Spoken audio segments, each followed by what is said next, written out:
Sabía que mis padres tramaban algo en secreto, una trampa para mí. Así que fingí un viaje de negocios de 3 semanas. 2 días después, actuaron. Al abrir la puerta de mi apartamento, lo que descubrieron los dejó helados por la impresión.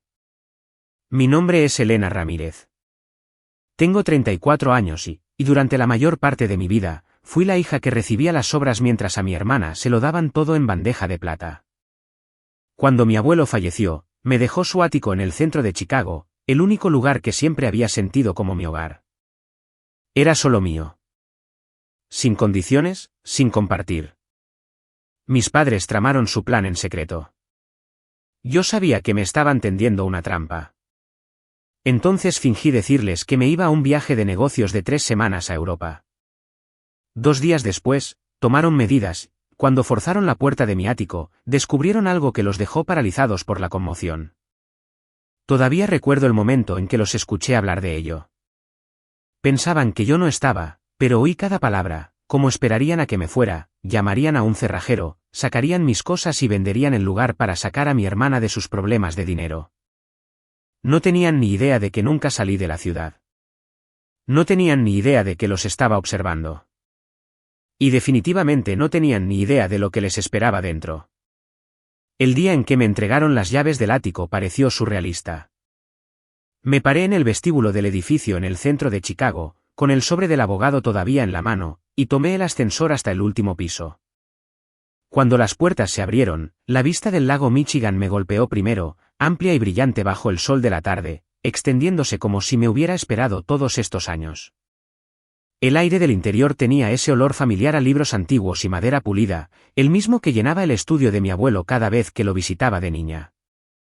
El abuelo Oscar había vivido aquí durante décadas, y cada rincón guardaba un pedazo de él. La sala de estar tenía ventanales del suelo al techo, un piano de cola que rara vez tocaba pero que le encantaba desempolvar, y estanterías llenas de novelas encuadernadas en cuero que me leía durante las estancias de verano.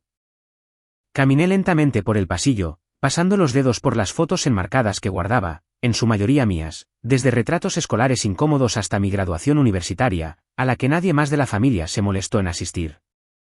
Este lugar no era solo un apartamento. Era el único sitio donde yo siempre había sido la prioridad. Mi abuelo había visto la verdad sobre nuestra familia mucho antes de que yo la entendiera por completo. Observó cómo mi padre, Ricardo Ramírez, y mi madre, Isabel Ramírez, lo daban todo por mi hermana Valeria, que era 6 años menor y de alguna manera siempre el centro de su mundo. Desde una edad temprana, el favoritismo fue claro. Cuando Valeria quiso clases de baile a los 10 años, mis padres la inscribieron en el mejor estudio de la ciudad sin dudarlo.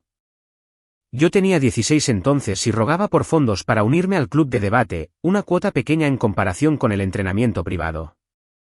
Pero mi padre negó con la cabeza, diciendo que el dinero estaba ajustado ese año. La semana siguiente, sorprendieron a Valeria con un portátil nuevo para sus proyectos de arte, aunque apenas lo usaba. Aprendí a dejar de pedir. Mis boletines de notas con sobresalientes obtenían una rápida mirada de mi padre antes de que se volviera para elogiar las pinturas de dedos de Valeria como si fueran obras maestras. Mi madre asentía, con los ojos brillando solo cuando hablaba del último pasatiempo de Valeria. Me sumergí en trabajos a tiempo parcial en la biblioteca y dando clases particulares para cubrir los extras que, según ellos, no podían permitirse para mí. El abuelo Oscar se daba cuenta.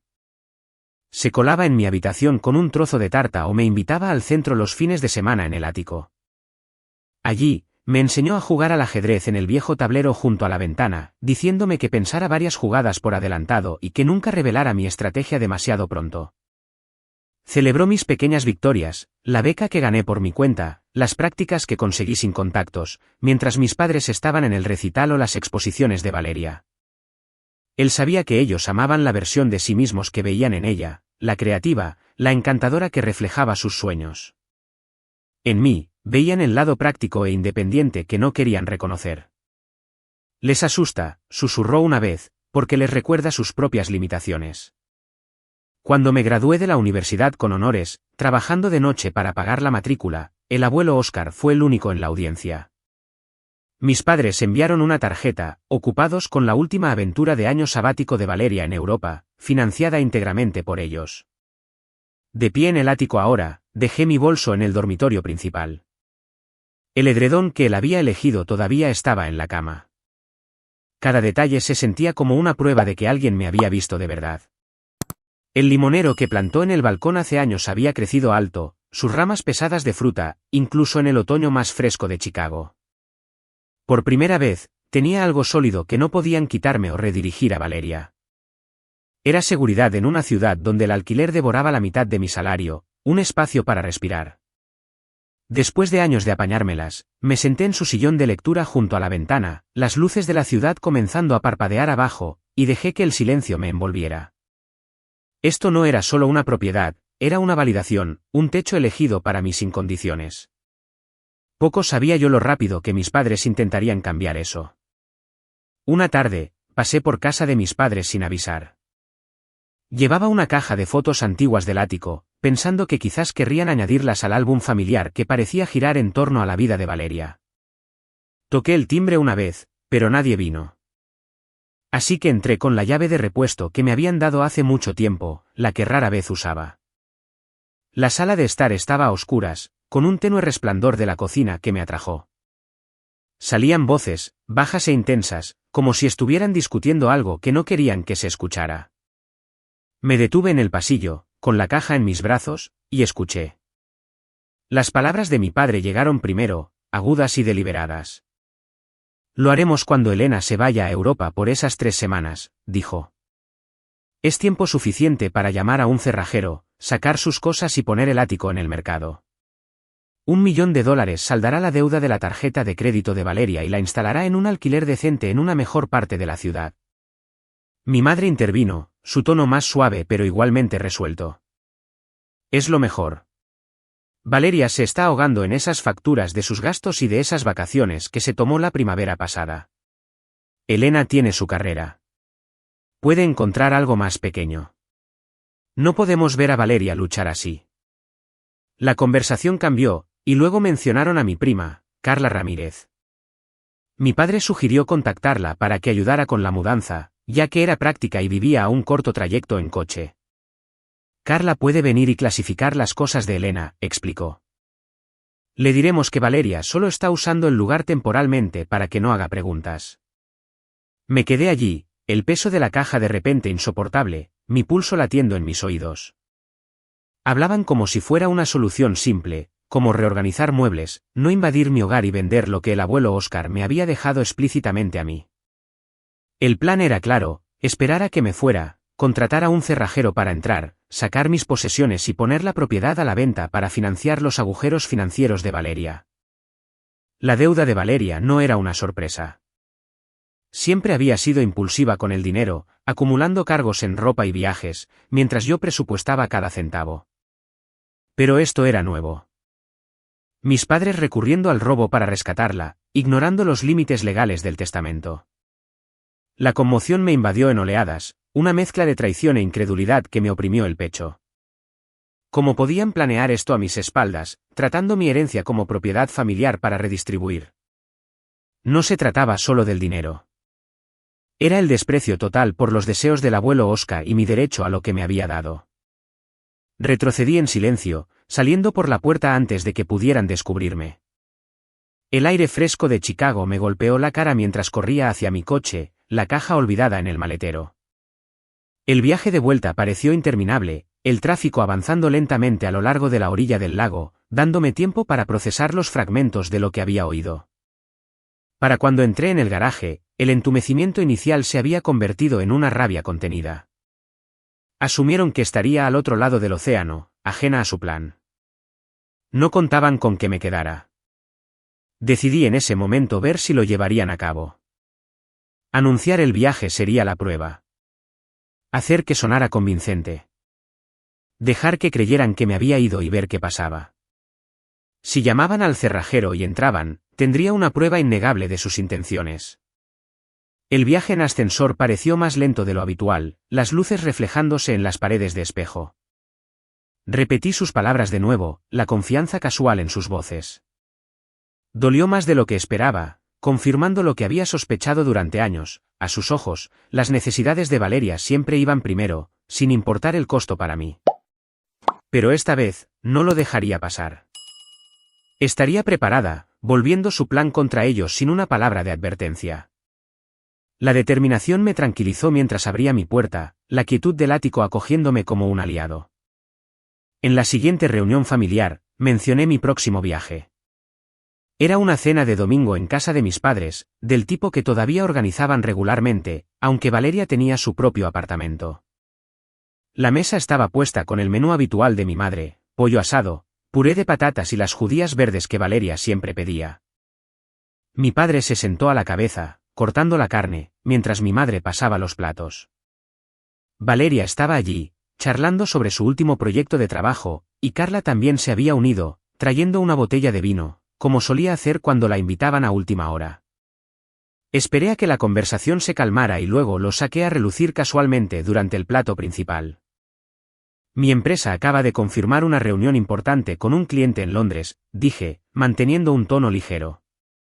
Son 3 semanas en Europa, salgo el próximo viernes y vuelvo a mediados de mes. Mi madre levantó la vista de inmediato, su tenedor en pausa. 3 semanas. Es mucho tiempo. ¿Estás segura de que puedes estar fuera tanto tiempo? Asentí, sirviéndome más patatas. Es importante para la cuenta. Han estado presionando para hacer presentaciones en persona, y esta es la ventana. Mi padre dejó el cuchillo de trinchar, limpiándose las manos. Europa en otoño no está mal. Tendrás buen tiempo por allí. Valeria sonrió, aunque no llegó a sus ojos. Suena emocionante. Tendrás que enviar fotos. ¿Dónde te alojarás exactamente? En un hotel cerca del distrito de oficinas, respondí. Nada lujoso, pero conveniente. Los vuelos están reservados, todo listo. Carla levantó su copa.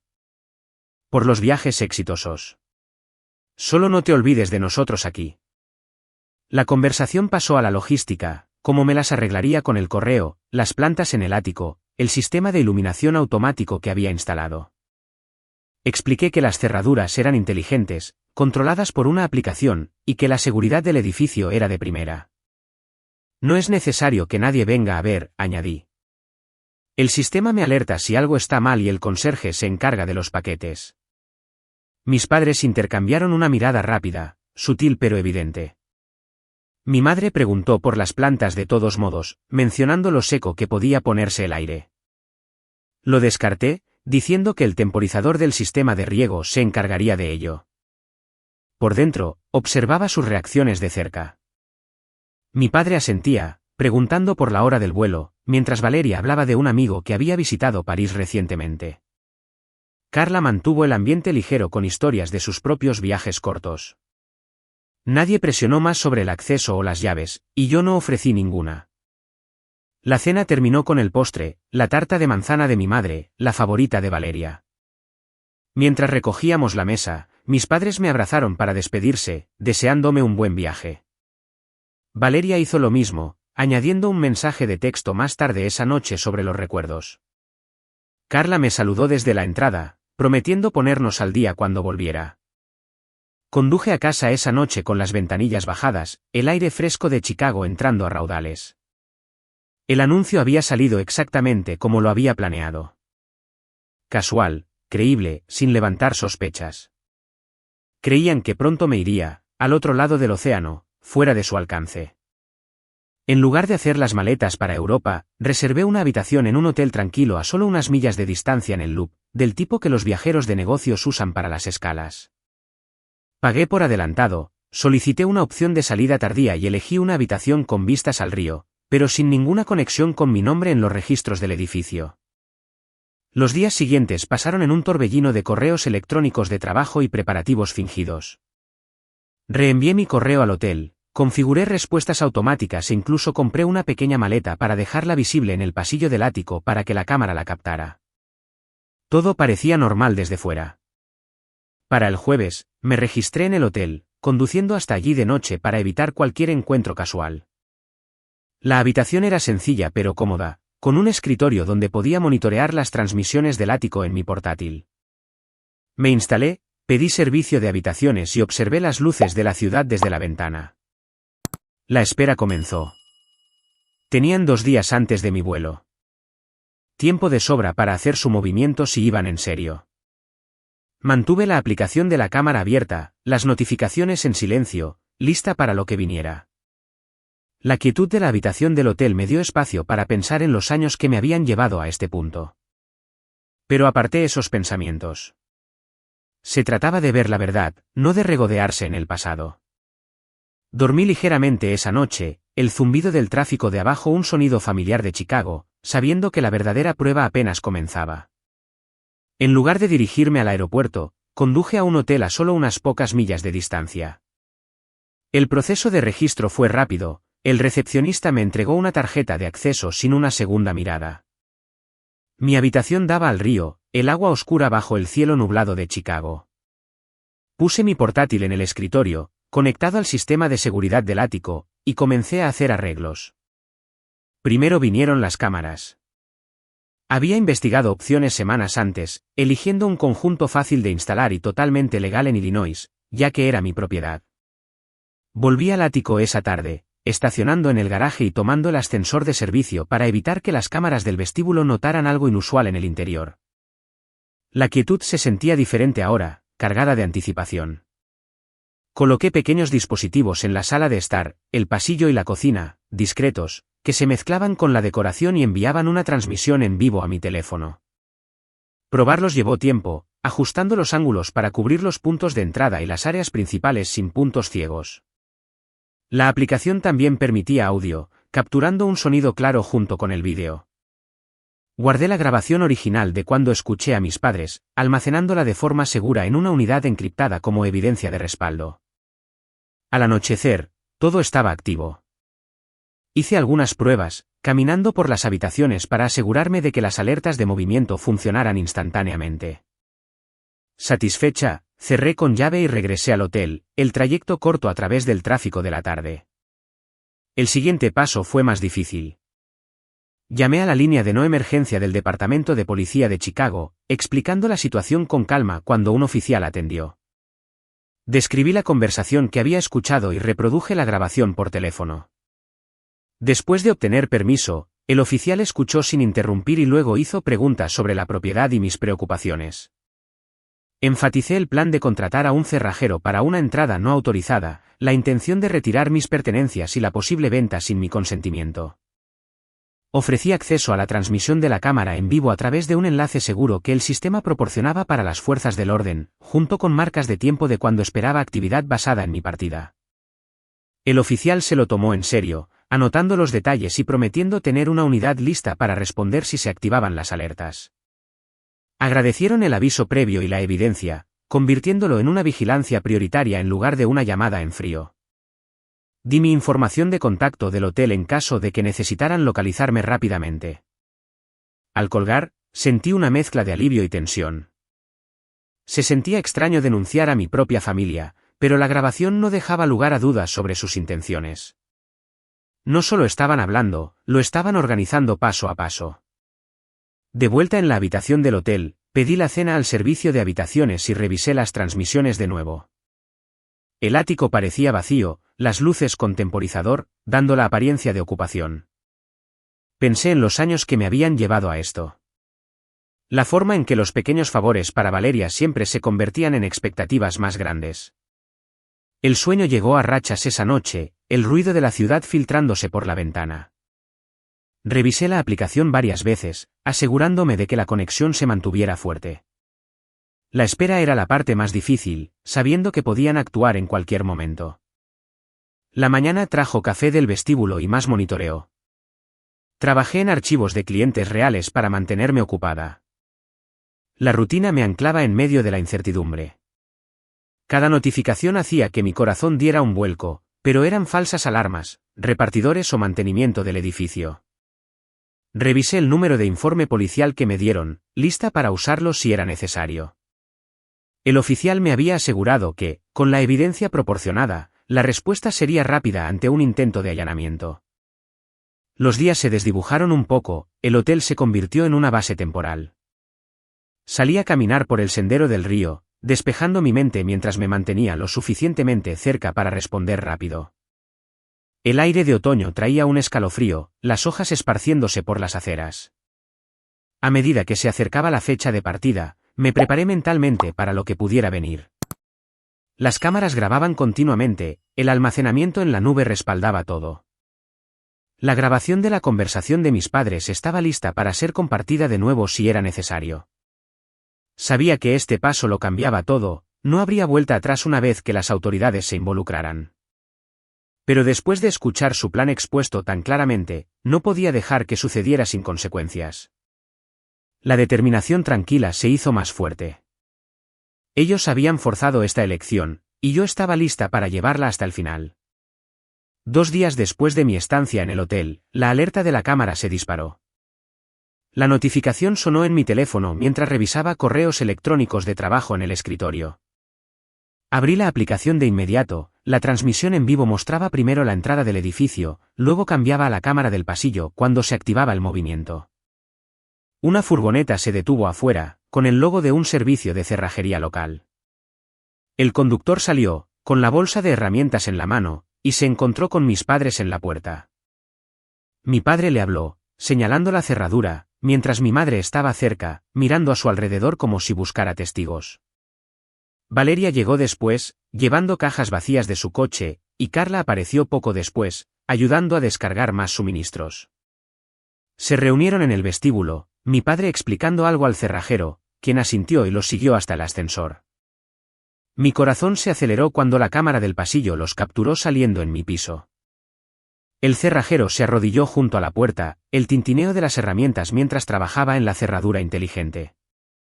Mis padres vigilaban, mi madre sosteniendo las cajas, Valeria mirando su teléfono, Carla moviéndose incómodamente pero en silencio. La transmisión mostró el mecanismo de la puerta haciendo clic después de varios minutos, el cerrajero probando la manija hasta que giró. Mi padre la empujó primero, el grupo entrando uno por uno. Se dispersaron rápidamente, mi madre dirigiéndose al dormitorio, Valeria comenzando en la sala de estar, sacando libros de las estanterías y apilándolos en cajas. Carla dudó en la entrada antes de unirse para envolver artículos frágiles de la cocina. Mi padre sacó su teléfono, marcando un número y hablando en voz baja sobre programar a un agente inmobiliario para tomar fotos al día siguiente.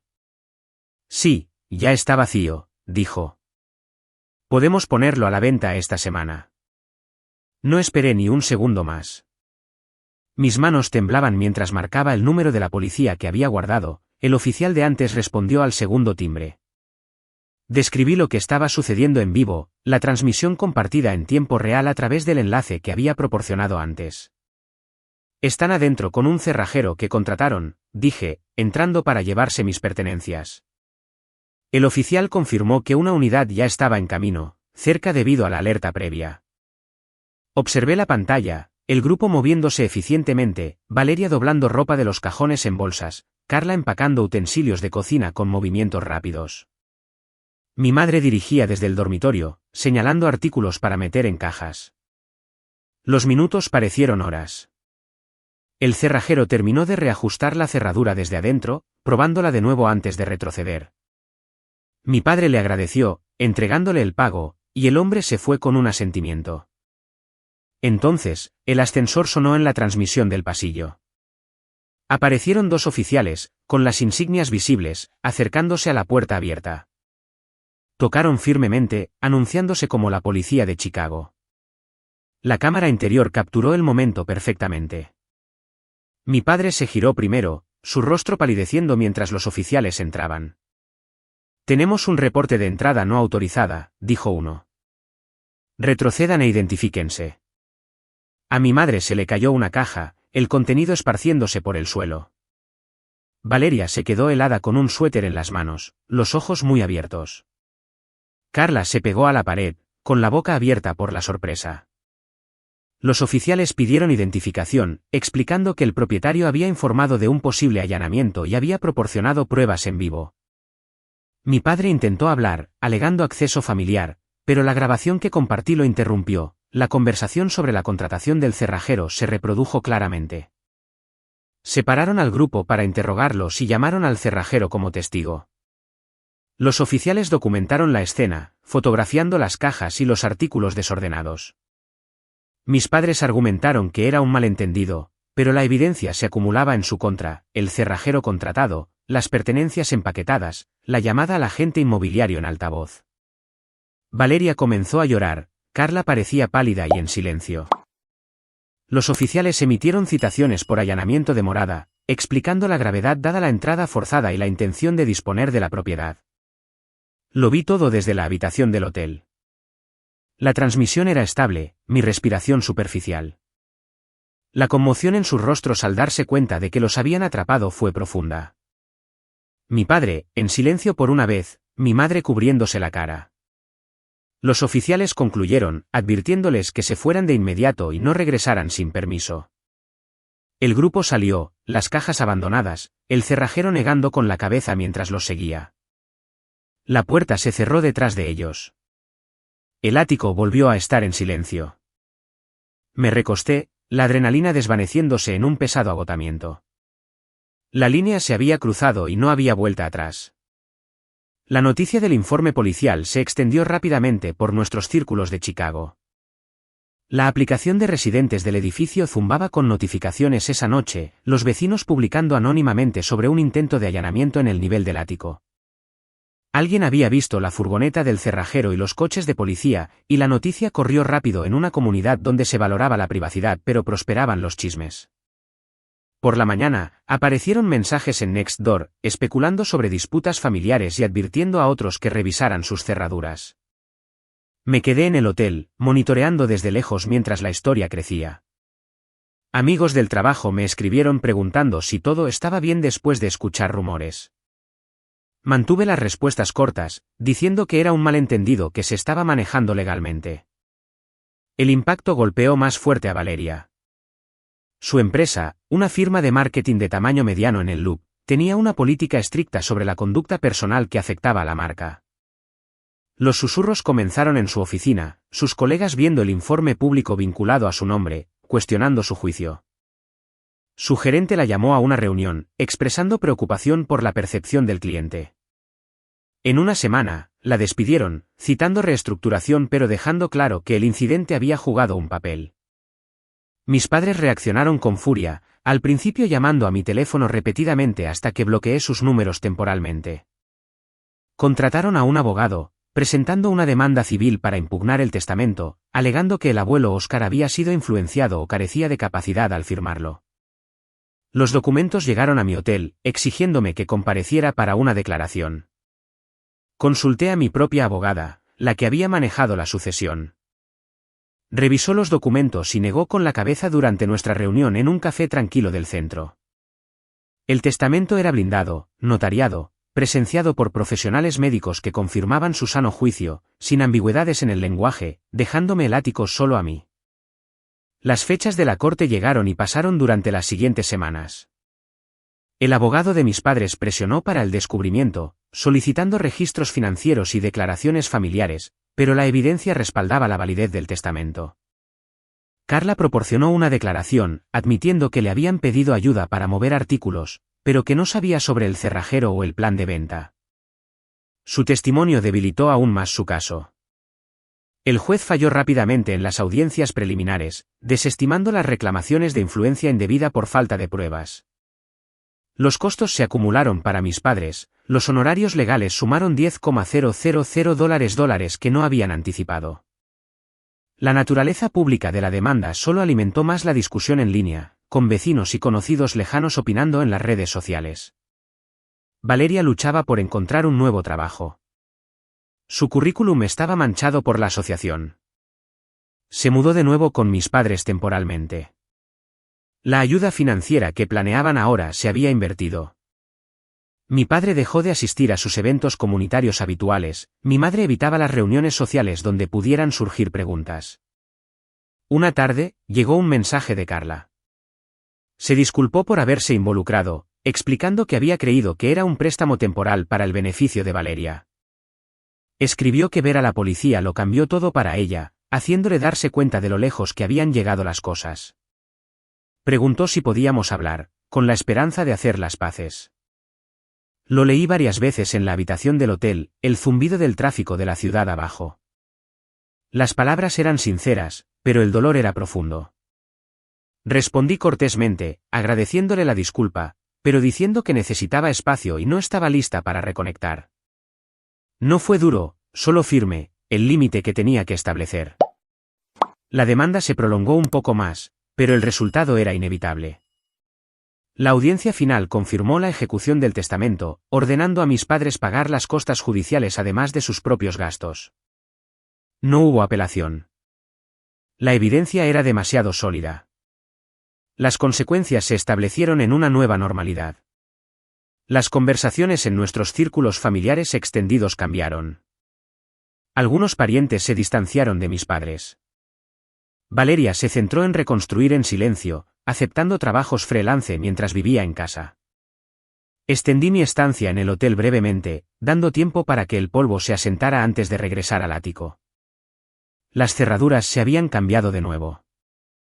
La seguridad mejorada. El incidente dejó marcas, pero también cerró un capítulo. La distancia creció, no solo física sino emocional. La confianza se hizo añicos sin posibilidad de reparación. Los meses que siguieron trajeron un silencio que nunca esperé. Las llamadas cesaron. Los mensajes se agotaron. Mis padres no se pusieron en contacto y el nombre de Valeria ya no aparecía en mi teléfono. El mensaje de disculpa de Carla permaneció sin respuesta. Y finalmente, incluso ese hilo se silenció. El chat grupal familiar, una vez lleno de actualizaciones sobre la vida de Valeria, me excluyó por completo sin una palabra. La pérdida de trabajo de Valeria la golpeó duramente. La firma de marketing citó la política sobre conducta personal que impacta la reputación de la empresa, pero todos sabían que el informe policial jugó un papel importante. Los clientes habían visto las noticias y la asociación se volvió demasiado arriesgada. Buscó nuevos puestos, enviando currículums a agencias más pequeñas, pero las entrevistas fueron pocas. Por primera vez, se enfrentó a la realidad de construir sin la red de seguridad que mis padres siempre le habían proporcionado. Mis padres lidiaron con las consecuencias financieras en silencio. Los honorarios legales totalizaron alrededor de $10,000, sin contar el costo de reemplazar la cerradura dañada y mejorar la seguridad. Vendieron algunas inversiones para cubrirlo, ajustando su presupuesto de maneras que no habían experimentado antes. Las invitaciones sociales disminuyeron, los vecinos eran educados pero distantes, y asistían con menos frecuencia a los eventos comunitarios para evitar preguntas incómodas. Los residentes del edificio también me trataron de manera diferente, ofreciendo gestos de apoyo en el ascensor o dejando pequeñas notas admirando mi fuerza. El incidente se convirtió en una historia de advertencia susurrada en los pasillos, un recordatorio de cómo los asuntos familiares podían salir a la luz pública. Regresé al ático después de la estancia en el hotel, el espacio se sentía más grande y pacífico sin la tensión constante. Reorganicé los muebles, añadí plantas al balcón y convertí el antiguo estudio del abuelo Óscar en una oficina en casa. El trabajo continuó de manera constante. Los clientes no sabían nada de la tormenta personal. Un fin de semana, mientras limpiaba un cajón en el estudio, encontré un sobre escondido detrás de viejos archivos. La letra en el frente era del abuelo Óscar, mi nombre con su caligrafía cuidadosa. Dentro había una carta que nunca había visto, fechada solo meses antes de su fallecimiento. Escribió sobre cómo me vio crecer hasta convertirme en alguien resiliente y amable a pesar de los desequilibrios en casa. Elogió la forma en que manejé los desafíos por mi cuenta, ganando cada logro a través del esfuerzo. Explicó que el ático era su manera de darme una base, un lugar donde siempre pudiera sentirme elegida. «Eres suficiente, Elena», terminaba. «Siempre lo fuiste. No dejes que nadie te haga dudar de eso». Me senté en su silla, con la carta en mis manos, las lágrimas brotando sin previo aviso. Las palabras me inundaron, llenando un espacio que no me había dado cuenta de que todavía estaba vacío. Durante años, me había medido en comparación con la atención que recibía Valeria, preguntándome qué me faltaba. El abuelo Óscar vio la verdad. Sabía que mi fuerza provenía de estar sola cuando era necesario. Las lágrimas eran por la pérdida de él, por la familia que creía tener y por el alivio de finalmente soltar ese peso. Lloré en silencio, las luces de la ciudad parpadeando afuera, hasta que la ola pasó. A partir de entonces, el silencio se sintió diferente, No vacío, sino liberador. No más esperas de una aprobación que nunca llegaría. No más justificaciones de mis elecciones. Mis padres y Valeria se desvanecieron en el fondo de mi vida, contactos bloqueados, caminos poco probables de cruzarse en una ciudad de este tamaño. El intento de reconciliación de Carla quedó sin respuesta. Un límite que mantuve por mi propia paz. El ático se convirtió verdaderamente en mío. Lleno de nuevas rutinas y pequeñas alegrías. Invité a amigos a cenar, trabajé hasta tarde con la vista del lago como compañía y cuidé las plantas que el abuelo Óscar había amado. Mirando hacia atrás, el dolor de sus acciones persistía, pero también la claridad que trajo. La familia no siempre es de sangre. Son las personas que ven tu valor sin condiciones. Sus elecciones tuvieron consecuencias. No pudieron escapar de la tensión financiera, el aislamiento social y la comprensión de que el favoritismo tiene un costo. Valeria aprendió a valerse por sí misma. Mis padres enfrentaron los límites del control. Para mí, la lección fue más simple. Merecía el espacio que el abuelo Óscar me dio, y ya no necesitaba su validación para reclamarlo.